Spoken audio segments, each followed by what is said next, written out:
Some people love them, some people hate them. But the sports movies that hit usually end up as some of your all-time favorites.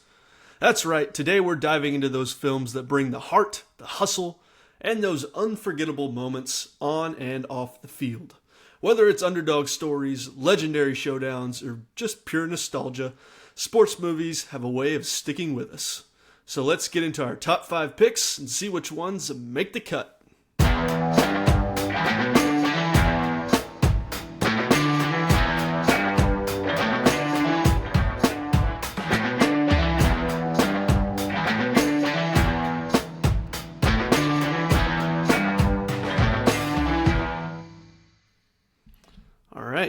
Here we are, yada yada, lucky number 13.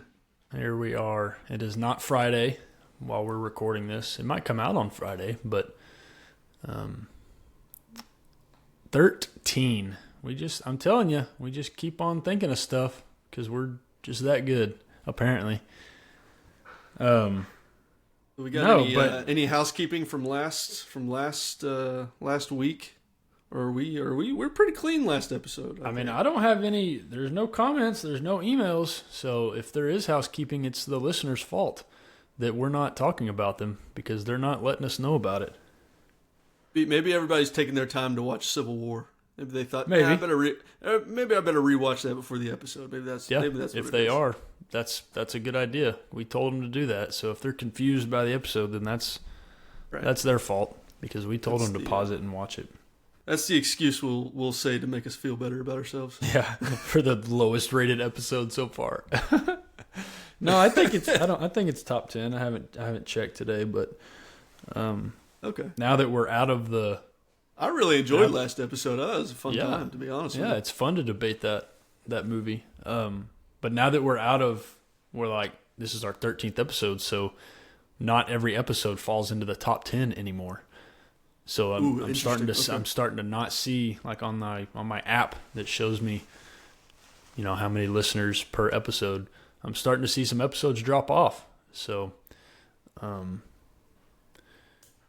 but anyway, going into this episode, we're going sports/movies with sports movies.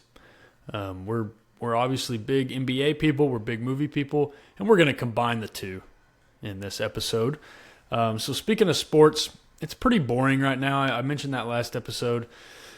The MLB All-Star break is happening now. The Home Run Derby was last night, and then the All-Star game is tonight. I couldn't name maybe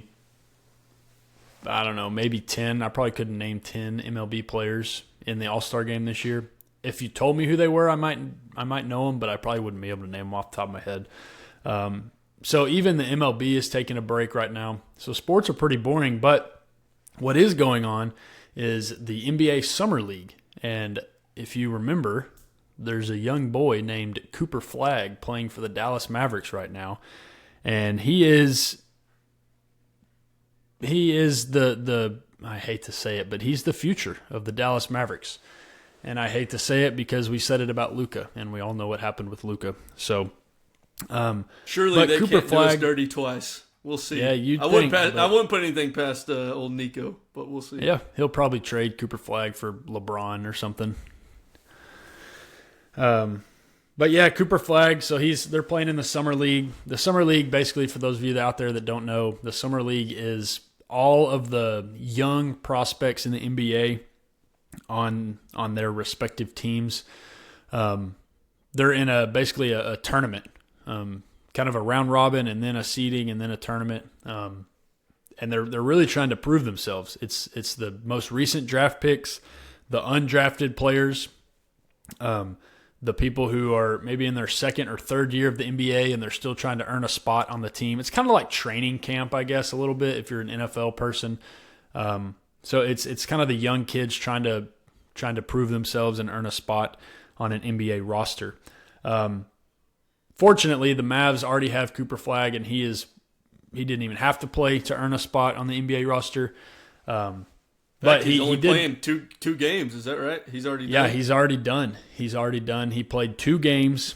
I I think maybe Tuesday and then Thursday of last week, I think maybe were the two games.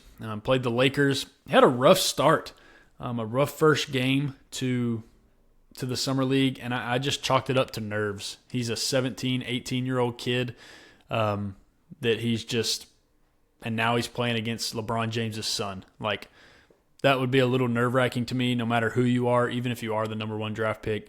So he had a rough start to the Summer League. His first game, he only scored 10 points, and he was 5 of 21 from the field. So a rough shooting game, 0 for 5 from 3. I am glad, though, that I know that stat line is hideous, but I am glad that he took 21 shots. You know what I mean? Yes. Like I like that he came out with some confidence. First NBA-ish type of game. And put up some shots and try to create for himself. So that I feel like that's a good sign. And then leading into game 2, which you can. Yeah, exactly. I mean, game 2. So game 1, a little rough, but game 2 he had 31. Like, clearly the butterflies were gone. He realized, all right, this is dumb. There's no reason for me to be nervous. I'm Cooper freaking Flagg. I am the main event, and it's time for me to step up and show the Mavericks and the Mavericks fans what they're looking forward to next year. So he had 31 in the second game, hit 3 threes, grabbed some rebounds. They didn't win the second game, but it's the Summer League, so it's not that big of a deal. What I wrote down for his 2 games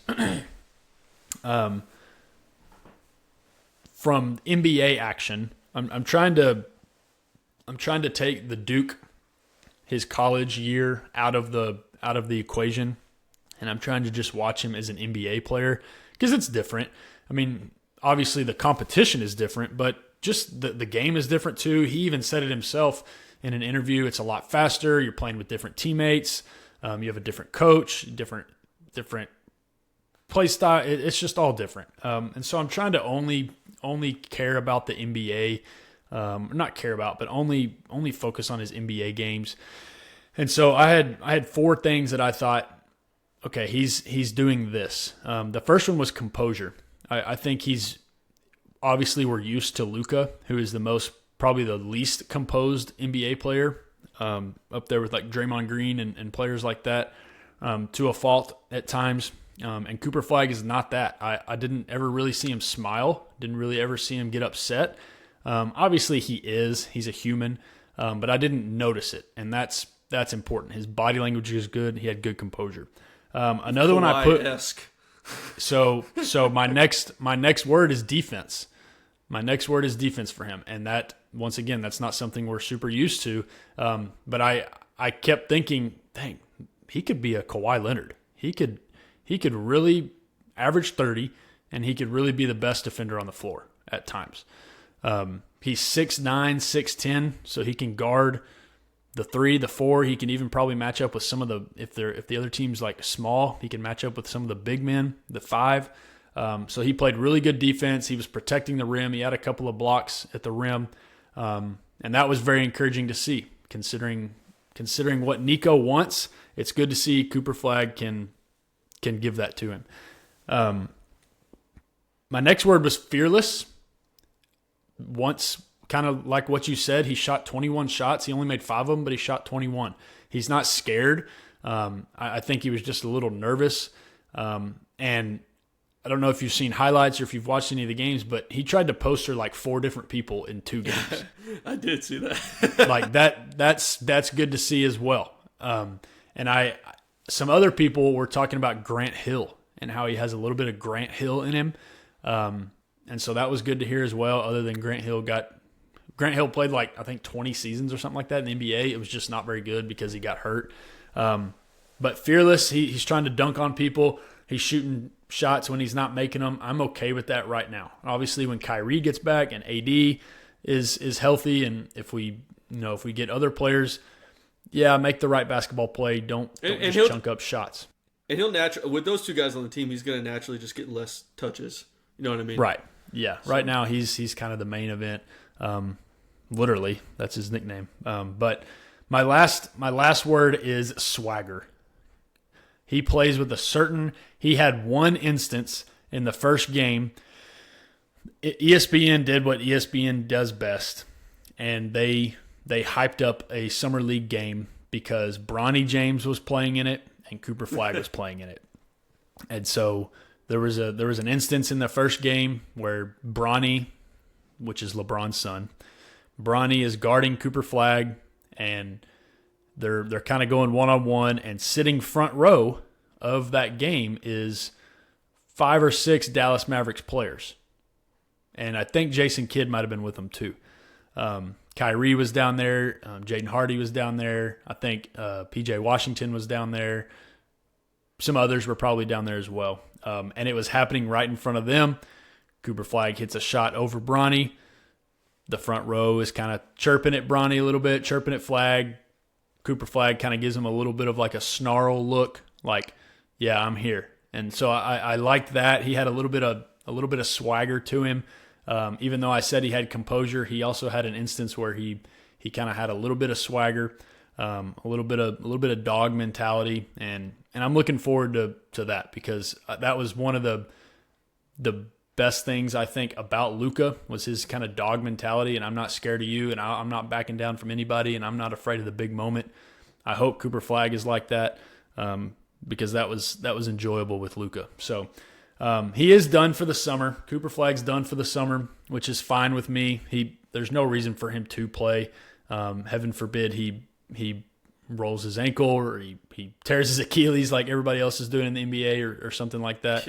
Yeah. We definitely don't want that. But he played 2 games, went 1-1, showed everybody that, yeah, I'm here. I had 31 and I'm gonna be okay. So hopefully he can contribute to the Dallas Mavericks this year. And I know it's only summer league, but still, the fact that he only committed 1.5 turnovers over those 2 games, you know what I mean? Yeah. Or I think average 1.5 turnovers over those 2 games. Yeah. It's pretty impressive. And he averaged 30, 31, 32 minutes per game too. So yeah. And he's not. That was another thing I kind of was surprised at, because once again I'm trying to take the Duke part out of it, but I was kind of surprised with his ball handling ability. He's obviously not, Kyrie or Steph or Chris Paul or anybody like that, but he can handle the ball good enough to at least bring it up. If Kyrie's being face guarded or D'Angelo Russell's, out of the game or something, like Cooper Flagg can possibly bring the ball up the floor and maybe even initiate the offense. So nice. You handle it better than Devin Booker. That's the well, that ain't hard. Devin Booker's terrible. Yeah. Stupid. Luka special. That dude hadn't been anything since he said the Luka special. That's what you get, Devin Booker, you moron. All right. Well, that leads us eloquently into our next little topic here, which has absolutely nothing to do with sports or anything else in this episode, but it's just a fun little fact, because I know we are talking about movies, so I guess this kind of relates. But I know how much of a Matthew McConaughey fan you are. And so I have to ask, have you seen, if not, it's okay, but have you seen the movie Sahara? It has Matthew McConaughey in it. I actually think I have. Yeah. I'm going to send you. Let me I'm going to look send up you a this picture right now so you can see what I'm talking about. 2005. Wow. Yeah, 2005. It's a good movie. It's a fun. It's kind of like an adventure. It's not necessarily like in Indiana Jones, but it's kind of in that same category, I think. Yeah, kind of an Indiana Jones Pirates-esque type of movie, where you have Matthew McConaughey going on an adventure in the Sahara. Sounds like a fun time. And I do enjoy the movie, but my dad enjoys that movie most or more than most people. I will say that. And he has an affinity for kind of collecting movie stuff, merch, you might say. Well, Matthew McConaughey wears a pair of glasses in this movie. And my dad has decided to buy those glasses. So he has and you might think that's cool. He bought a replica of Matthew McConaughey's glasses from the movie. Like, that's pretty sweet. I have Brad Pitt's sword from Troy hanging over here on the wall, like I said last episode. So that's kind of a thing that runs in our family. And then I found out, no, He bought the glasses that Matthew McConaughey used on set in front of the Really? camera. Yeah. Wow. So he has like like it's signed by Matthew McConaughey, and it's got like papers. Like if your dog is legit and has papers, these glasses have papers. Wow. and it's so he has Matthew McConaughey's glasses that he wore on the set in Sahara. This guy's DNA That is on awesome. That is actually awesome. Yeah, so he likes to Like brag some about of that. some of the stuff y'all have is pretty nerdy, but that's not very nerdy. That's pretty awesome. That's just pretty cool. I won't tell you how much he spent on them, but Yeah, I wasn't gonna ask, but I am curious. But I'm not gonna make you tell me.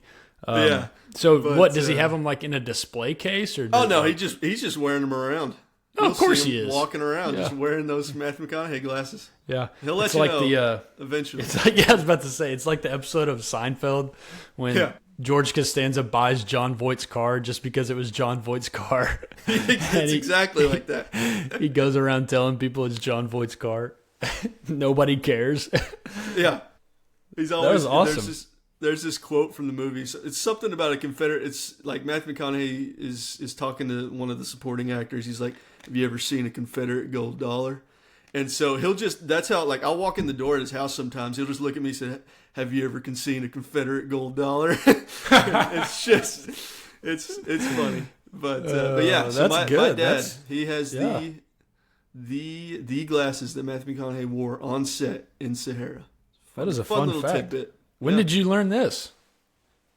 Basically, day after he bought them, he said, "Hey," And- he sent me and my brother I a bet. text. He said, "Hey, look at these."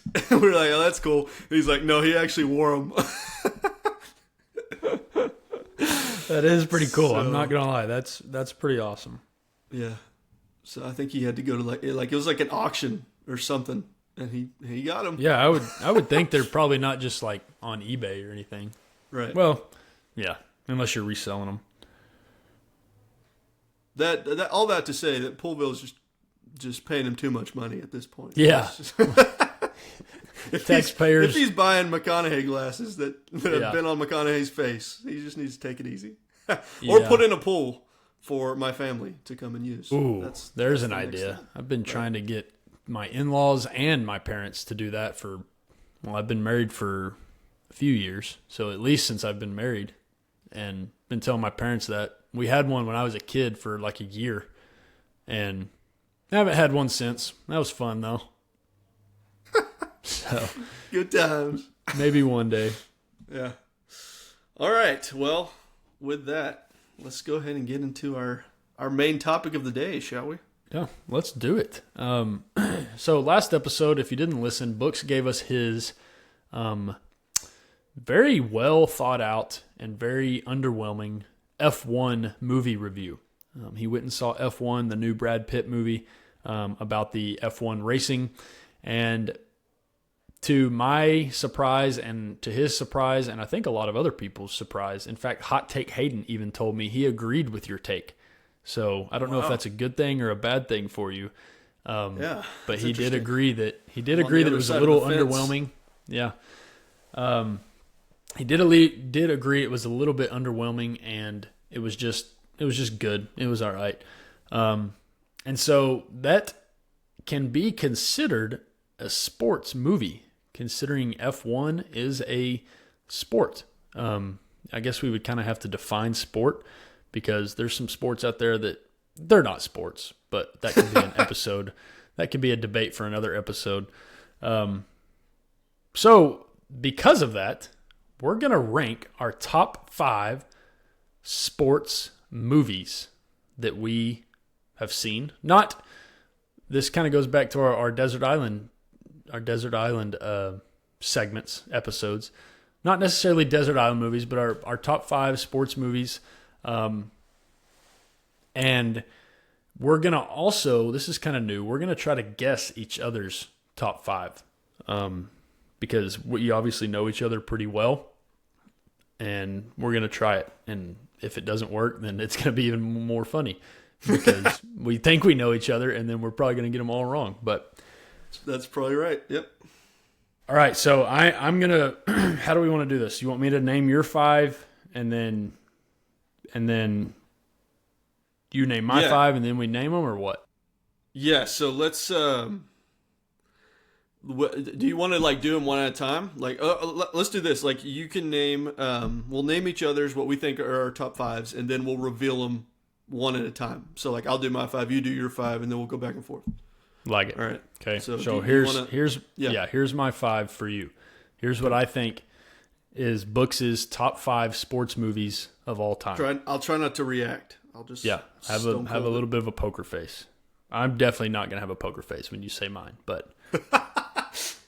Okay, so number 5, Moneyball.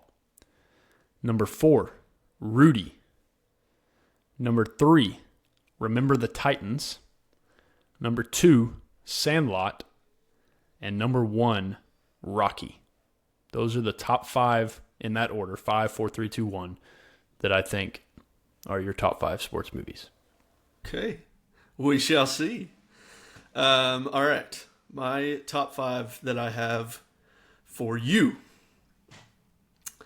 Number 5, Moneyball. Number 4, Hoosiers.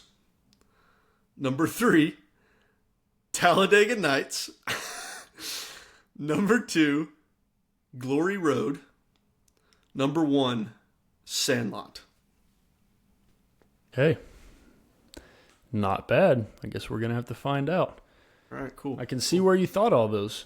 I can see. I get it. Okay. All right, so my number 5. Okay, you said it was what? I said Moneyball. So at the start, when I made this list, Moneyball was number 5. And Moneyball is too good of a movie. And so it is not my number 5. Okay. But that gives you a hint to where it might be. Cool. So my number 5 is Miracle on Ice, the United States hockey movie.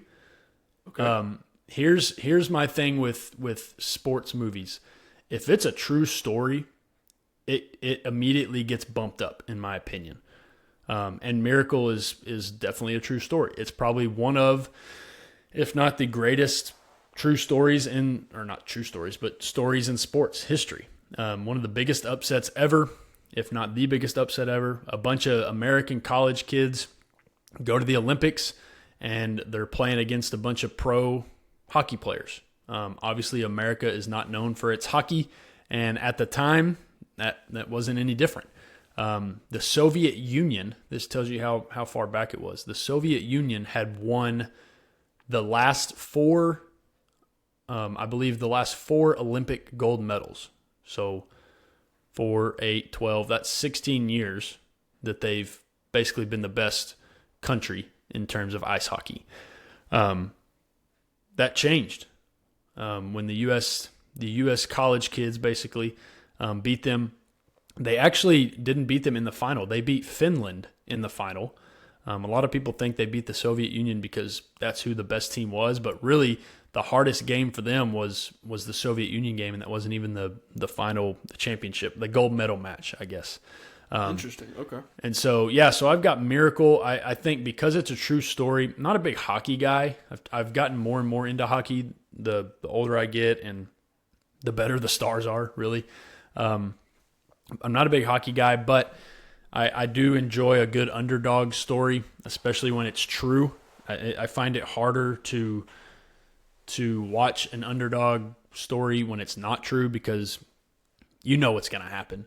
And you knew what would happen in Miracle on Ice too. But the fact that it was a true story really boosts me in terms of my rankings when it's a true story. So I've got Miracle on Ice as my number 5 sports movie ever. Okay, Miracle on Ice. That's not one I've seen, so I need to check that out. You know what? I said I really dislike sports movies in the previous episode, but I really think that I just don't give them a chance more often than not. Like, I think I see a sports movie. It's kind of like I don't watch a whole lot of like dog movies either. Like, if it's like Marley and Me, not a big dog. Nope. No, because I just know where it's like, you just know where it's going. Yep, something bad's going to happen. Yeah, and so I don't mess with that. And that's kind of with sports movies too. I'm just kind of like, I feel like I know where it's going, and also I don't know. I feel like the formula gets old sometimes. But there are those that work pretty good. All right. So yeah. you say you've never seen Miracle. I bet you've seen clips. Okay, so Kurt Russell's in this movie. Kurt Russell. And he's like the coach of the USA team. Gotcha. I remember when I was in like middle school, before basketball games, I would look up like inspirational YouTube videos, things like that, to try to get me pumped up. And I guarantee you've seen Kurt Russell talking to the USA hockey team in the locker room before their game. He says something along, I don't have it pulled up because I just now thought of it, but something along the lines of, "This is what you've earned here tonight." And he's trying to pump them up. And I bet you've seen that clip. You probably haven't seen the movie, but I bet you've seen that clip. Okay. Yeah. I'm looking at it right now on YouTube. You were born for this. Is that something? Yes. Yeah. Okay. I feel like I probably have seen that. You're probably right. I bet you've seen that clip YouTube. because it's a pretty popular one. Yeah. Yeah. But yeah. Okay. Cool. I need to give that a rewatch though, or at least a watch if I haven't seen it. All right. My number 5. Who'd you say I have at 5? I had Moneyball at 5. Moneyball at 5. Okay. I too think that Moneyball is better. Is too good a movie. Yeah. So yeah, good. So yeah. So that's a good guess. But for my number 5, it's a pretty nostalgic pick, but I stand by it, and it's Space Jam. Ooh, I didn't even think about Space Jam. Love Space Jam. I wore this VHS out as a kid. Man, I'm jealous that you chose that. Yeah, I feel like I think that probably this movie added like I'm always kind of talking about Michael Jordan like he's a myth, kind of, you know what I mean? But I feel like this movie really propelled him even higher into the stratosphere than he already was, and it's so cool. I think I rewatched that beginning scene. That's just a highlight reel of his his first three-peat with the Bulls. Just a huge, or basically his whole career leading up to his comeback. But that highlight reel with that song going is so nostalgic and so cool. And it's, I love the Looney Tunes. Especially as a kid, they're so much fun to watch, and now you have Michael Jordan with them. So the movie's hilarious. It's kind of just pure 90s magic, which I was born in 98, so I didn't get to experience all the Jordan hype, or I don't remember it, because I think he retired in 98, if I'm being honest. Yeah. Second time. The second time, yeah. But this movie it's just so much fun. And it's also, I always love the way that it blends the cartoon with the live action. You know what I mean? Like, I feel like not a whole lot of movies do that, to where it's just like 2D, 2D animation mixed with live action. Real people. Yeah. Yeah. Just Michael Jordan just thrown in there, and he's just a real person in that world. And that was always really cool. And I don't know why more movies don't do that. You know what I mean? Like the Space Jam with LeBron. I don't know why they didn't just make it like that instead of making him a cartoon. You know what I mean? Yeah. There's just, I didn't even see it, so yeah, it was pretty rough. I figured. And then the soundtrack, all those. That's what I was going to mention, was the soundtrack. Yeah, all those songs are classics at this point.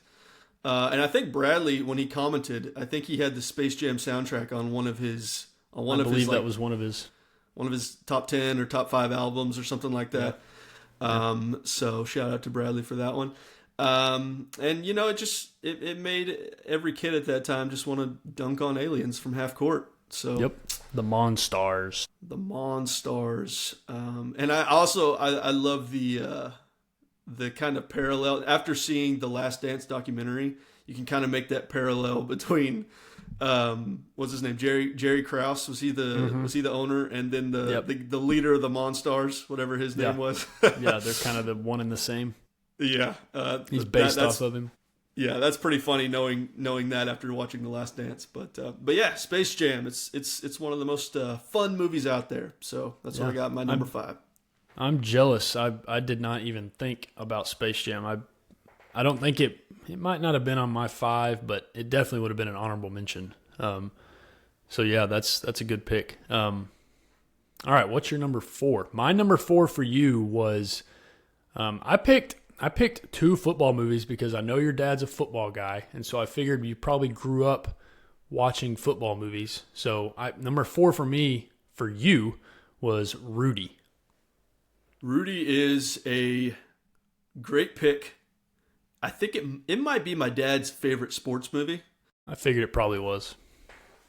But does not make my list. I don't... I've never even seen it. I was about to say, I haven't seen it enough. I've watched it with my dad, obviously, a couple times. Yeah. It's just not one that... I don't know. It's not one that I ever really... I mean, it's a cool underdog story.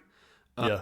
And maybe I need to watch it again as an adult and see how it holds up. But and I love Sean Astin is the main guy. Samwise Gamgee. But yeah, it's not one that ever stuck with me like all these other ones. So I didn't put it on my list, but that's a good guess. And if we're doing my dad's list, that would have been number 1. But there you go.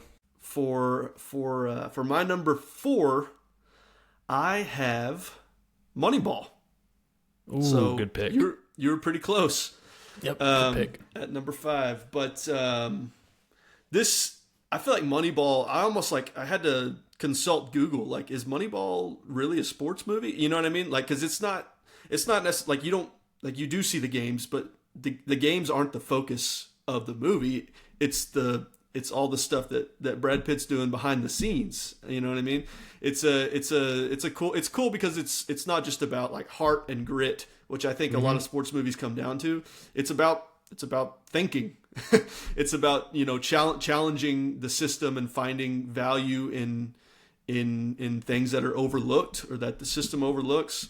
And also about changing the game without really even winning a trophy. Like it's about changing the game without winning a trophy. So I thought that's pretty cool. Brad Pitt and Jonah Hill are great and hilarious. All the actors in this movie are great. Chris Pratt makes a cameo in this movie. Yeah. But I think it's cool because it shows, like I said, it shows the power of kind of innovation in sports. So, challenging the status quo. And it also is cool because it's one of those movies like, I don't know if you've ever seen like The Big Short or, what's another one like that? Even something like, not necessarily The Social Network, but those kinds of movies. But it turns spreadsheets into suspense. Yeah. You know what I mean? Which is hard to do.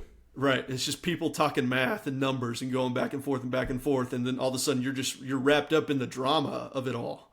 You know what I mean? And like I said earlier, Billy Beane, Brad Pitt, his arc in this movie is not about rings. It's about legacy, which is also really cool. And changing the game because of how he sees it and I can't remember the name of Jonah Hill's character. How Jonah Hill's character sees it. But yeah, I love the line that he gets on base, just kind of becomes a mantra for the movie. Yep. But I love Moneyball. So it's by far the superior Brad Pitt sports movie between this and F1. I'll take Moneyball all day. Yeah. But yeah, that's my number 4. Yeah, that's a good pick. Yeah, what was your number 4 for me before I say mine? Yeah, my number 4 for you was Hoosiers. Yeah. Yep. Well, it wasn't. It was Moneyball. My number 4 is Moneyball as well. There we go. Yeah, I'm telling you, I love this movie. And once again, it's a true story. It really happened. So that, once again, that bumps it up quite a bit in my opinion. But yeah, Brad Pitt, young Jonah Hill. Peter Brand is Jonah Hill's character name, right. by the way. Peter Brand. Yeah, Pete. And it was a young Jonah Hill. He's young in this movie. He's a lot bigger than he is now. But I also like that it's, like you said, it's not your typical sports movie because it's not about heart and grit and determination and that kind of stuff. It's kind of the game behind the game, especially at least in pro sports. Nowadays, you're getting into college athletics as well. But pro sports, like the GM is the one who puts the team together. It's not just like, all right, these are the 10 kids that tried out for basketball, so here you go, coach. These are the 10 you got. Like, this GM is getting paid to try to find the best players to put on the field. And like it does in the movie, sometimes the coach or the manager in this instance doesn't agree with the GM and doesn't think the GM is putting the best players on the field. No matter what the GM does think. The coach could disagree, and it kind of shows the game behind the game, the behind the scenes of professional sports. And I think that's really cool. But yeah, I mean, it's got big name actors, Brad Pitt, Jonah Hill, Chris Pratt, kind of before Chris Pratt was who he is now, but still he's still in the movie. And so yeah, Moneyball was my number 4. Hoosiers is, I'll just go ahead and let you know, I do not have any basketball movies in my top 5.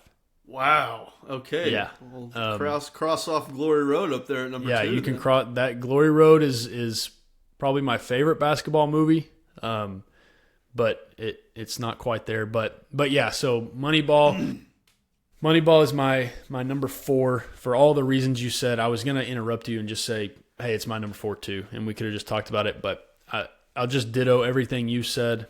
And I will say also, I didn't see Moneyball until maybe 2 years ago. Like, it's been out for a while. I think I think I just looked it up. 2011 it came out. Yeah. And I didn't see it until 2023. But I'm glad I did, because clearly it's one of my favorite sports movies of all time. So coming in at number 4, another true story, Moneyball. Great pick. I can't believe we agree on no. Look at sports that movie list. Look at that. I bet we don't agree. Well, I bet we agree on one more. But all right, let's go on to number 3. What was your guess for my number 3? All right, for your number 3, I put this on here because I knew it was in your top 10 movies of all time. I think it was pretty high. I've got Talladega Nights, The Ballad of Ricky Bobby. Yeah. I think that was my number 2 in my top 10 movies of all time. It's probably working its way up to number 1 before long. The more I watch it, the funnier it is. That is not my number 3. My number 3, another baseball movie. Okay. So this movie is I can't think of a serious way to put it. So I'm just my number 3 is Benchwarmers. Wait, let me stop you, because I made an honorable mentions list for you. Yeah. And so I had 6 through 10, and my number 8 was Benchwarmers. So I was close. Yeah, I'll give it to you. I'll give you some extra points for it. Benchwarmers. It's got David Spade. It's got those guys that are like in every movie together. You know what I mean? Yeah. And so it's just a hilarious movie. It has a lot to do with baseball, to be honest. But it also doesn't.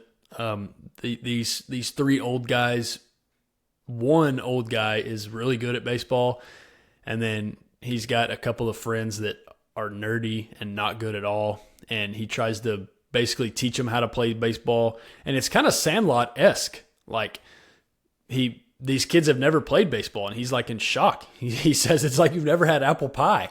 Like, it's baseball. Like, every kid plays baseball when they're young, you know? And so he kind of takes on this dad role for these 2 older guys that are his age as well. and kind of teach them how to play baseball. So, and then they meet up with these younger hotshot kids that think they're really good, and basically beat them. And there's a lot more to it than that. They meet a billionaire and his son gets bullied, and there's a little bit more drama. This one it would probably be higher if there wasn't as much drama in it. And I say drama like as a bad thing, but it's a little more serious at times than some of the other funny sports movies that there are. And so it didn't make it as high because there is one of the main guy on the old person team is he was a bully when he was younger, and then the guy, he's trying to help kids that are getting bullied, and then those kids find out that he was a bully. And anyway, there's a lot of drama to it. It ends up being a good ending, but it's one of the funniest movies I've seen. We need to do a top 5 comedies because I'm not sure I could do that. But yeah, there's what makes a great comedy movie too is it's quotable, and Benchwarmers is very quotable. I quote it weekly. I'm not joking. I like anytime I eat salad, when he's at the salad bar, I like salad. It's good and good for you. Like I quote that anytime I like, you're still fat, or I tipped it, or all kinds of things like that. I could go on and on with quotes, but that's what makes a great comedy is being able to quote it. And it's based on baseball, so I got to put it in my top 5 sports movies. So coming in at number 3 for me is Benchwarmers. That is a good pick. Like I said, had it on your honorable mentions. I should have known. Should have moved it higher. Yeah. But I've seen Benchwarmers a couple times. I know I need to watch it again. But I don't know. It's not one that I ever went. It's not one that I go back to frequently. So I need to check it out again because I know you do quote it a lot, and so well, I do. And the more we talk about these movies, like I just typed another honorable mention that I completely forgot about that I'll have to talk about later on because it's another good one. Nice. All right. For my number 3, what did you have for my number 3? I had Remember the Titans, another football movie. Because of what I said earlier. Right. And that makes sense. But also, I have no football movies on my top 5. That's my last one, so that's okay. Yeah, solid guess. Love Denzel. I'll say that about that movie. Yeah, he's a good one. I do love Denzel. But for my number 3, I have if there's one movie that, like one underrated movie that I could recommend people to watch, it would probably be this movie. And it's just called Warrior. Have you ever seen Warrior? I don't think so. Let me look up what it is while you talk about it. Okay. Warrior it stars Tom Hardy, who's one of my favorite actors of all time. Tom Hardy and Joel Edgerton. I always forget how to pronounce his name. I think it's Edgerton. But Tom Hardy, Joel Edgerton, and basically the basic setup is they're two brothers that have been estranged. All right. So these two brothers are estranged. They haven't talked to each other in years. And then one's a struggling teacher, just trying to get by. He's teaching, but he needs money to try to get himself out of debt. And so one's just a school science teacher, kind of Walter White-esque, but if it went a positive route. Yeah, instead of the meth. Okay, so then that's Joel Edgerton, and the other one, Tom Hardy, is a veteran of like the Iraq War, and so he comes back, he gets discharged, and they end up in the same MMA competition. So growing up, their dad was like this big MMA guy. He taught him how to fight in MMA, and they never went pro or anything. Like I said, one became a teacher, one went to the army. But now, because they both need money for two very different reasons, and they end up entering the same MMA competition, and it's one of the most. And I know you talked about drama earlier with Benchwarmers. This movie's very different, but this movie is drama from start to finish. If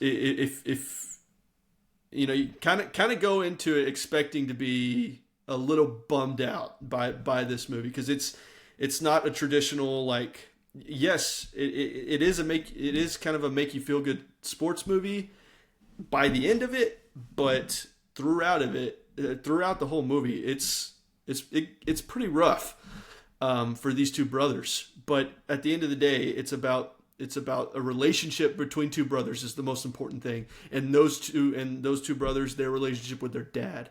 Like I said, I'm kind of a sucker for those family dynamic movies, and so it explores those broken relationships. It explores addiction. It explores a big one that it explores is forgiveness. Like I said, both of these brothers have a reason to fight. Neither is wrong, but they're both. They're, like I said, they're very different. And that makes the fights feel real and personal, because you obviously, you do end up with these two brothers going head to head in an MMA fight, which is a brutal sport. It's insanely brutal sport. And this is some great MMA action, by the way. Tom Hardy is an absolute beast. For everybody that don't know, he plays Bane in Dark Knight Rises, and this is around Bane time, so he's pretty jacked up. And that final fight between the brothers, I won't, like I said, I won't give spoilers, because this is one that I wish I could rewatch for the first time again. But that final fight hits as hard as any emotional moment in almost any movie that I've seen. It hits just as hard as the big stuff in movies that are higher up on this list. I won't reveal it, but it almost outdoes a movie that is higher up on this list. And I'll explain that later when we get to that movie. But it's such a great movie. Like I said, if there was one underrated movie that a lot of people haven't seen that I could recommend to people, it would be Warrior. It's actually the only movie on this list, strangely enough. I was looking through my physical media collection over there. It's the only one I own. Out of all these movies, for whatever reason, it's the only one that I actually made a point to go buy the DVD and have it sit on my bookshelf. So, but yeah, I love Warrior, love Tom Hardy, love Joel Edgerton, and so this is a great movie, absolutely great movie. Yeah, that's good job recommending a movie that somebody's never seen, because I have never seen it. I did look it up. It sounds a little Southpaw-ish. I have seen Southpaw. Yeah, sort of. A little bit of Southpaw. a sad. I feel like a lot of the MMA, boxing, fighting movies have a tough background. It's kind of like superheroes, like their parents die at the start, and that's why they're superheroes or something like that. Right. And so it kind of sounds Southpaw-ish, which I enjoyed Southpaw. So, I'll have to check out Warrior, because I have not ever seen that. And the original, so kind of the genesis for this episode was, I felt bad. Well, I was going to do a Where We Went Wrong segment for my negative review of F1. And I was like, look, I gave a bad review of F1, and so I'll give a positive review of one of my favorite sports movies. And that movie was going to be Warrior, that I was going to talk about. And so that's why it's so high up on the list. It's pretty good. A little idea blossomed into a whole episode. Look at you that. go. All right, number 2. Getting into our top 2 here. I went first on 3, so my number 2 for you was Sandlot. Well, let me tell you, you're right on the money. Bang. My number 2 sure is Sandlot. And I kind of talked about this last episode, 2 episodes ago, something like that. But this is just one of those nostalgic love letters to baseball, to summer, to being a kid, to childhood.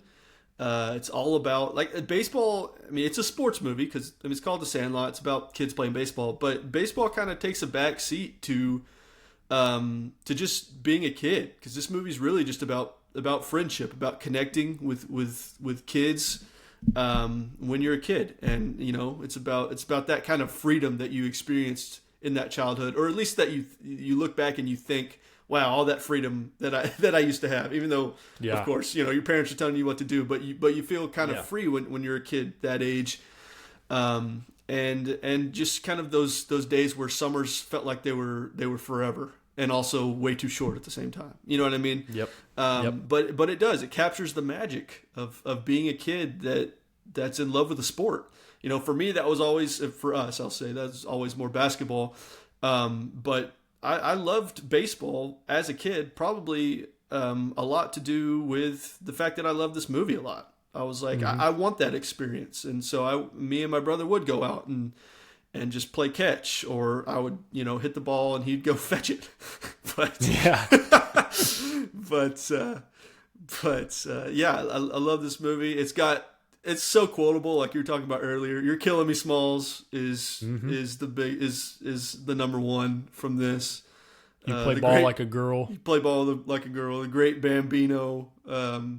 There's tons of stuff. And Benny the Jet Rodriguez was kind of like my childhood hero. You know what I mean? I feel like it's pretty unique when a movie gives you a kid to look up to. That's rarely the case, I feel like. Usually, I look up to people like the superheroes, or people like Luke Skywalker, those kinds of characters that are larger than life. And then all of a sudden there was this, Benny from Sandlot, and he's kind of like that hero that you want to be like, you know what I mean?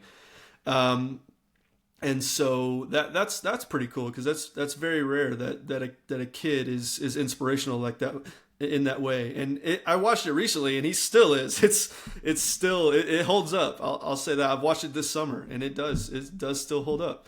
And like I said earlier, it's less about the sport and more about the feeling of being a kid, of having friends, and of enjoying your summer. And so that's why I have it at number 2, The Sandlot. That's a great pick. I also enjoy The Sandlot. So I'll save my spill for later.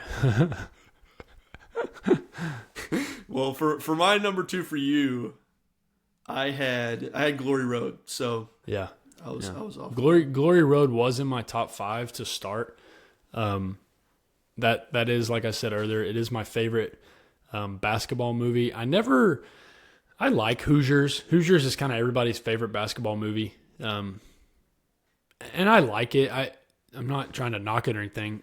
I think I just grew up watching Glory Road more. I don't know why. I think maybe I bet we had Hoosiers too, but like maybe we just had Glory Road, and that's just the one I watched over and over. But like I said earlier, no basketball movies in my top 5. Even though Glory Road is a true story, that could have probably, it's up there with Miracle. I'll say that. And it's Texas, and it goes into diversity and the first black players in college, and playing against Adolph Rupp in Kentucky, and Pat Riley in Kentucky. But anyway, it's not my number 2, so I probably need to stop talking about it. But my number 2 is my number 2 movie of all time, Mr. Will Ferrell and Ricky Bobby, Talladega Nights. All right, I was close. I said 3. So yeah. I don't really have a whole lot to say other than everything I said about Benchwarmers times 5. The quotability, the funny, the lack of drama. There's drama in Talladega Nights, but it's funny drama. It's not like Benchwarmers or any other like dramatic movie. It has a storyline to it, but you don't care about the storyline because Will Ferrell's driving a race car. And like you said in a previous episode, it was in Will Ferrell's heyday, and he was just, let's just give him something to do. and it's going to be a hit. Which brings me to another honorable mention that I just thought of earlier when I said I'm literally typing another one, was Kicking and Screaming. I didn't even think about Kicking and Screaming. I had that in your honorable mentions as well. I had that at like your number 9. So yeah, I mean that it would probably be up there. But it does go with the fact that it was during Will Ferrell's heyday, and he was just popping movies out left and right, and he was hilarious in every single one of them. And John C. Reilly with him, they made a couple together. And this is another one that they make, and it's super quotable. I quote it all the time. I Want to Go Fast is one of the good ones. I Wake Up and I Piss Excellence is another one. There's so many that I could say, and so many that maybe I probably shouldn't say, but it's also not like I say that, but it's also like you think, oh, Will Ferrell, it's probably a pretty raunchy movie. Like this one's actually not that bad. It obviously has less raunchy than like Step Brothers. Yeah, definitely. But I mean, it's not a family movie by any means, but it's not a God, I can't even watch this. I can't even tell people that I watch this movie type movie. It's not that bad, but it is one of the funniest movies. I think probably the funniest movie I've ever seen. I kind of talked about that when we talked about our top 10 movies, but Talladega Nights, it's just, there's nothing else like it. It's my favorite comedy, my second favorite sports movie of all time. Even though it's more about racing than The Sandlot is about baseball, probably. Yeah, probably. Probably is. It's pretty well rounded, or pretty like hardcore into the racing NASCAR scene. Right. Even though that's Tom nobody. Cruise. Yeah, I'm on fire. Even though nobody cares about the racing scene, it is pretty much about that. His owner of his racing team goes and finds a French dude to race him because he's tired of him and his antics. Very Nico-esque. He's tired of Ricky Bobby winning and the way he's winning, so he goes and gets somebody else. But anyway, yeah, number 2 for me was and is Talladega Nights, the Ballad of Ricky Bobby. There you go. That's pretty cool that it was number 2 on both lists. Yeah. Desert Island. So, yeah. All right, yeah, great pick. I love Talladega Nights. It's so fun. Have you ever watched the blooper reel for Talladega Nights? It's so fun. It happens like after the credits, right? There's one after the credits, I think. Yeah, I think so. The Big Red or during the credits. Wild packs of stray dogs. Yeah. Man, it's if so you don't chew Big Red. so funny. Yeah, All that's a good right. one. So that was your number 2. That was my number 2. Okay. What was your number 1 for me? My number 1 that I had for you was Sandlot. And you were right on the money. Nice. And I think I've said this before, so you're just good at listening, I guess. Right, yeah. Just pay attention. Your wife is a very lucky lady. You're very good at listening.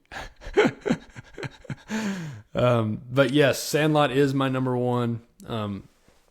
For all the things that you said, for all the things that I said in the episode 11 when we talked about America, it's the epitome of sports as a kid. Baseball was my sport as a kid, as much as any sport can be your sport as a kid. I was good because I was really big and I could throw really fast. So I was good at baseball. And then the ball started moving when it came out of the pitcher's hands, and I didn't throw as fast as I used to. And so, and then I grew to be 6'7", so basketball kind of became my thing. But yeah, Sandlot, and like you said, there's the reason behind it is a lot probably because of this movie. It's of all the movies that I have watched, I think Sandlot makes me feel the most nostalgic.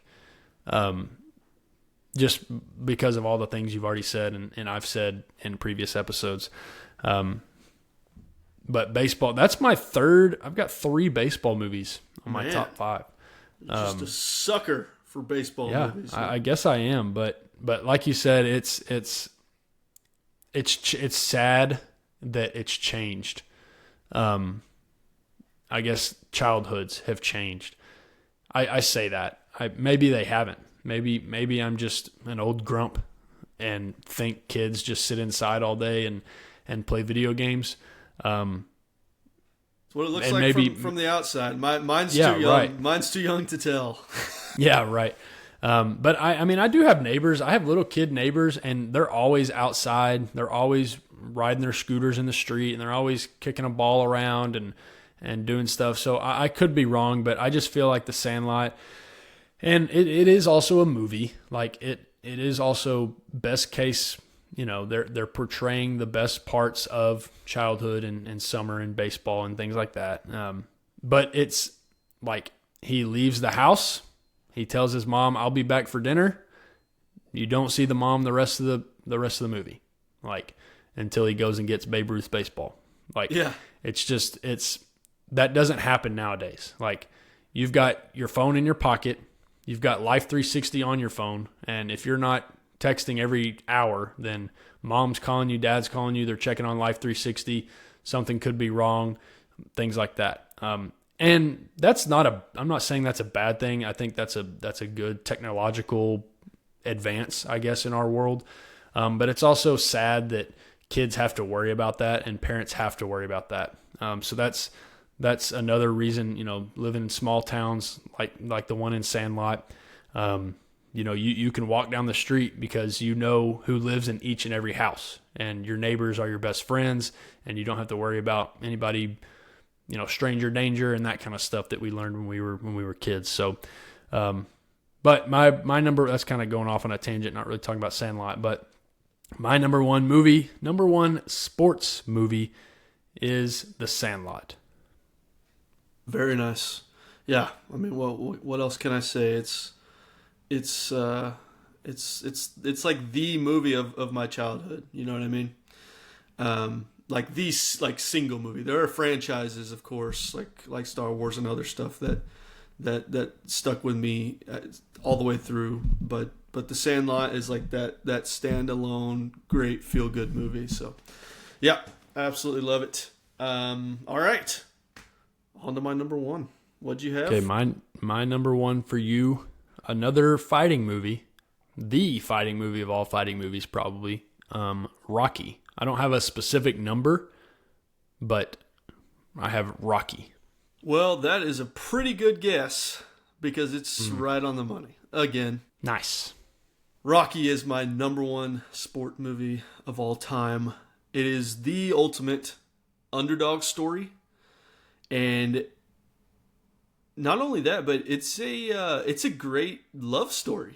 Because that's kind of what it boils down to is Rocky and Adrian's love story, and one of my favorite moments in all of movies is right after the fight, where first of all Rocky's whole goal is, I just want to go the distance.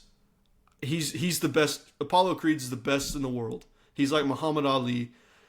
I just want to be able to say I went the distance with the best in the world, and that's exactly what he does. He achieves that goal despite everything, despite being basically past his prime, despite just being a bum is what his trainer calls him at one point in the movie. He just straight up calls him a bum to his face.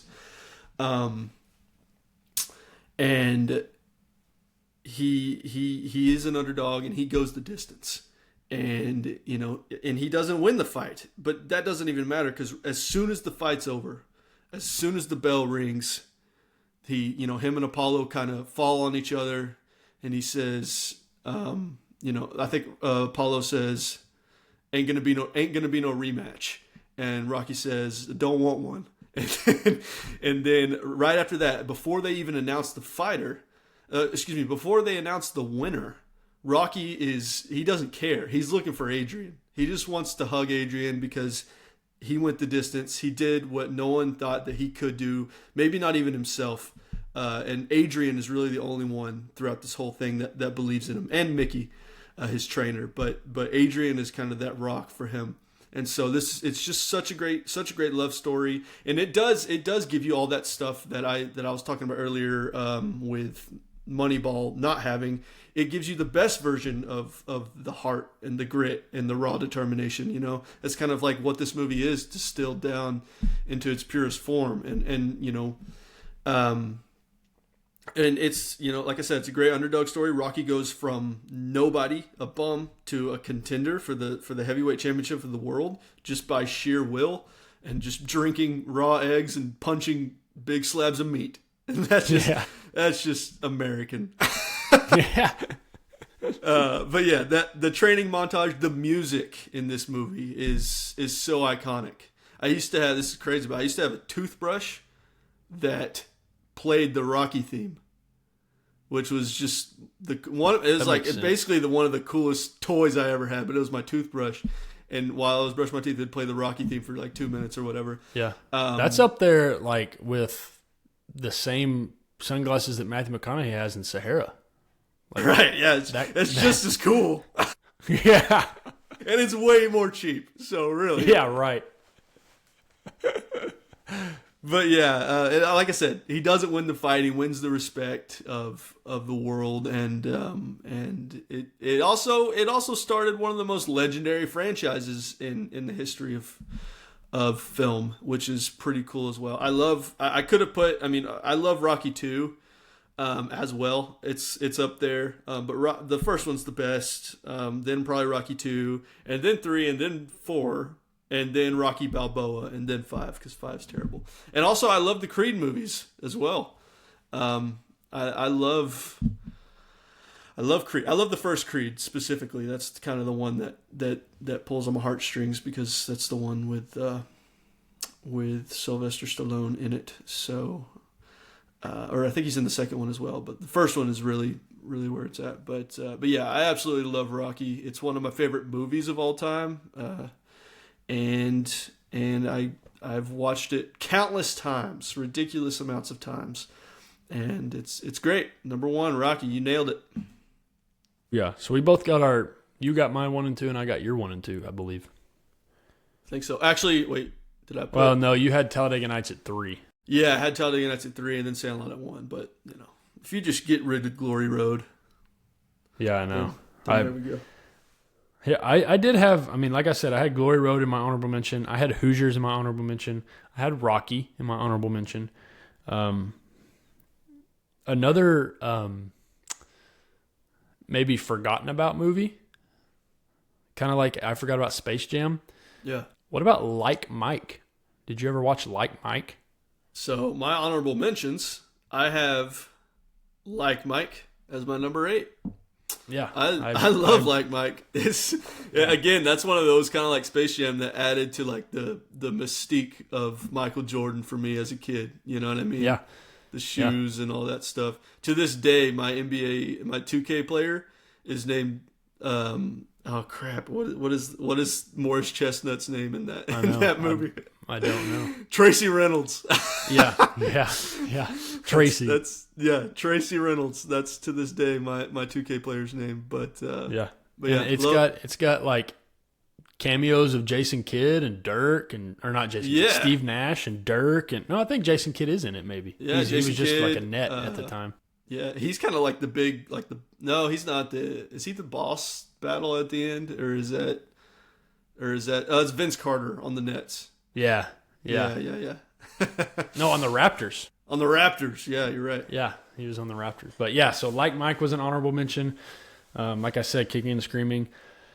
And then I had a couple more. My only football honorable mention was Remember the Titans. I'd never seen Rudy, and so I didn't have any football in my top 10. Yeah, I feel like I just put it on there just because I think you just kind of have to maybe. But then I also had Happy Gilmore. Was that in any of your lists for me? Yeah, it was. Let me see here. I had Happy Gilmore at 6. Yeah, so Happy Gilmore. Shout out to the second one's coming out July 25th. So a couple weeks, and Happy Gilmore 2 on Netflix. And then another one was Dodgeball. Yeah, okay. I didn't have that for you. For your honorable mentions, I had Happy Gilmore, Remember the Titans, Benchwarmers, which you had up there, Kicking and Screaming, and Coach Carter. Have you seen Coach Carter? Yeah, I've seen it. It's like I said, a- Glory Road's my basketball movie. I'm not a huge Coach Carter fan. It's a good movie, but it's not my favorite basketball one. So For my those are for my honorable mentions. For my honorable mentions, I had Ford v Ferrari. Have you seen that? It's hard to consider that a sports movie. It's kind of it's more like Moneyball, to where like the racing kind of takes a back seat to the story that's going on. But Bale, it's a good one though. Bale is a racer. Yeah, and it's probably my favorite car movie, to be honest with you. Yeah. Shoot, I could have put Cars on there maybe. Ooh, I think Cars was in my top 10. I didn't even think about Cars. That's true. Yeah, I forgot about Cars too. Yeah. Ford v Ferrari was good. There's this movie. My number 7 honorable mention was this movie called Borg versus McEnroe. And do you know? I mean, Bjorn Tennis. Borg. Yeah, Bjorn Borg is the tennis player. And then there's another guy. I think it's Bobby McEnroe or John McEnroe, something like that. But Shia LaBeouf plays McEnroe. Yep. And I think I've seen that. I actually really love that movie. And it makes Bjorn Borg look like a freaking cyborg. Like he's super cool in that movie. And it kind of shows you what it takes for him to be the best in the world. I had Like Mike at my number 8. Dodgeball was my number 9. Nice. If you can dodge a wrench, you can dodge a ball. Yeah. Dodge, duck, dip, dive, and dodge. And I had Talladega Nights on my honorable mentions as well as my number 10. There you go. Yeah. We had a lot of the same. The same ones. Yeah, we did. It's not that hard. Let's see, how many did you like get? We've said, Yeah. like we've said, like there's not a whole lot of good sports movies out there, so it's not hard to have the same top 10s. Right. But yeah, I got Rocky at number 1 and Sandlot at 2. I had Moneyball at 5, but it was your number 4. Yeah, you had Moneyball in there as well. That's right. But then I didn't have any of the other ones. Way too much basketball. Well, Glory Road and Hoosiers, I guess that's the only one. Yeah. I got Sandlot and Talladega so, Nights. Yeah. And Moneyball. So we both said 3 that were on there. You got 2 right. We're pretty close. Pretty close. All right. Well, there you have it. If you're a sports movie person and you're upset with our picks, let us know. Let us know in the comments. Yeah. Leave your own top 5 sports movies of all time. Yep. If you're not a Spotify person, you can go to Apple and you listen on Apple Podcasts. You can go to yada yada pods at gmail.com. Yada yada pods pods at gmail.com. And you can we're working shoot on us an email. Yeah, and we're also working on a Facebook page, I believe. Yeah. At the moment, we have our social media manager that we hired is for free is working on some social media for us. So maybe we can get the word out that way as well. But yeah, go. You're not a big social media guy, and I'm fasting from social media, so we'll just say, hey, something's out there with yada yada, and you guys just got to go find it. Yeah, just Google us. We're on somewhere. Yeah. But yeah, that's episode 13. Top 5 sports movies of all time. Like we said, leave us your top 5 in the comments. Let us know where we went wrong. Maybe you have an underdog, kind of like we did, like Books' Warrior. Maybe you have somebody like that who you got to see this sports movie, and it'll change your perspective on sports movies. Another one I didn't mention was The Blind Side. That's a pretty good sports movie as well. Also a true story. So didn't work out as well here lately. The family kind of crossed ways, but still a good movie. It has what's her name? See, Sandra Bullock. This might be a hot take, but not a Blind Side fan. Not a big Blind Side guy. That's okay. I don't think that's a hot take. Okay. You know what lost me in Blind Side? Not to ruin the ending here, but when it's been out a while. No, yeah, above the episode, I mean, but when Sandra Bullock calls the football coach during a game and he answers and gets some pointers from the mom in the stands. It says, okay. Yeah. That's realistic. Stupidest thing I've ever seen. Yeah, that's pretty realistic. Yeah. But, yeah. Anyway. Yeah, so leave us your top 5. Let us know how we did. Also, fact check us. Let us know what we did wrong, and we'll fix it next episode. But until the next episode, this has been Yada Yada, episode 13. See y'all later.